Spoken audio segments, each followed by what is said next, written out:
This is Tommaso Ziglia of musictheoryforguitar.com, and what you just heard is the solo of Another Brick in the Wall Part 2 by Pink Floyd, only played in major. And the magical thing for me here is how much the solo changes when only two notes are changed. Yes, the difference between the original version and this version I just recorded in the harmony and the melody, it's only two notes. It's incredible if you think about it. Now, to make an honest comparison on how much the solo changes by changing those two notes, I've also recorded the original version in minor, and you can hear this version at the end of this video. So I'm trying to play it in the exact same way, with the same phrasing, with the same timing, the tone is exactly the same, so you can hear how much emotional difference makes just changing those two notes, just changing the mode in which the solo is played. So, how am I doing this? It's very simple. The original solo, it's in D minor, or should I say, it's technically in D Dorian. Dorian is one of the minor modes. It sounds minor, it doesn't sound as happy as major, okay, it sounds a bit more haunting. I wouldn't say sad, but definitely haunting. And the notes in D Dorian are D, E, F, G, A, B, and C.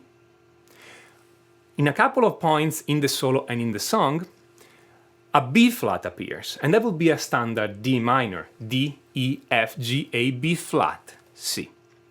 So what Pink Floyd are doing here and Dave Gilmour is doing is alternating a bit between D minor and D Dorian, but the sound is mostly D Dorian because of this natural B that appears more than once in the solo and in the harmony. That's great, right? Now, if we want to move everything to D major, the change is very simple. We look at what are the notes in D major. The notes in D major are D, E, F sharp, G, A, B, C sharp. So the only thing we need to do is to take the F and the C in Dorian and play an F sharp and a C sharp instead. And whenever we meet the B flat, we play a natural B instead. So what I just played is simply the original solo, but every time I find an F, I play an F sharp instead. And every time I find a C, I play a C sharp instead. And that's the only difference. Incredible again, right? How much the solo changed just by changing those two notes. And this, as you see, makes a lot of difference in the emotional impact of the solo, because in the major version, all the tension of the solo is gone. The solo is happy, relaxed. There is not this haunting quality that the original solo has. So you can see here how it's important to choose the right mode to transmit, to convey your emotion to the listener. Because if you pick the wrong mode, it doesn't sound the same. After you change the notes though, there is also another challenge you need to overcome, which is actually playing the solo on the guitar. And you see, the original solo is very optimized for the minor pentatonic scale, especially when there are double stops played or the bends. So for instance, the good old David Gilmour here is playing a lot of double stops like this.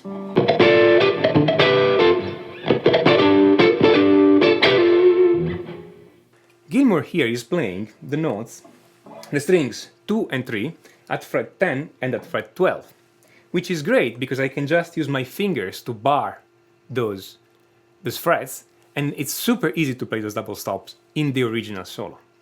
But in the new solo in major, it's not so easy because now I have an F note here at the third string that needs to become an F sharp. So now the same lick becomes this,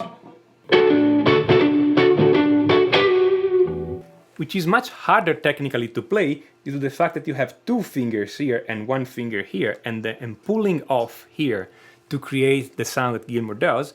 It's much harder physically on your hand. It's not impossible, but it definitely goes from beginner to intermediate level of technique on your hand. The other difficult part of the solo, as everybody knows, everybody who tried to play the solo knows, are the bends. And Gilmour plays all those double and triple bends.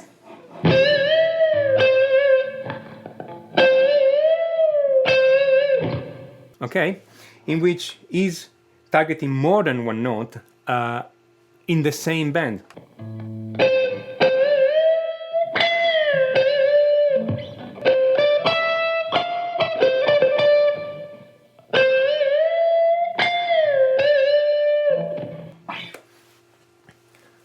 those bends require a little bit of practice. And of course, in major, you need to transpose the intermediate note. So this bend starts from C and hits the note D, E, and F.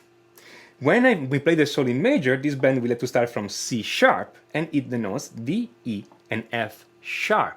So the amount of bending is different, as you can see if you go back and listen to this version I recorded. And you need to take care to play those bends in tune, otherwise it doesn't really sound right. Okay? But those are the only technical challenges. Now, this has been really fun for me to do, and I hope you had fun too, listening to the difference between the same solo in major and in minor. If you have any question about anything I did here, or in fact, if you have any question at all about anything relating music theory or guitar, please do write in the comment below this video. I'll be happy to do more videos to answer your questions. And don't forget to subscribe so that you can get many more videos about music theory for guitar. And until next time, enjoy.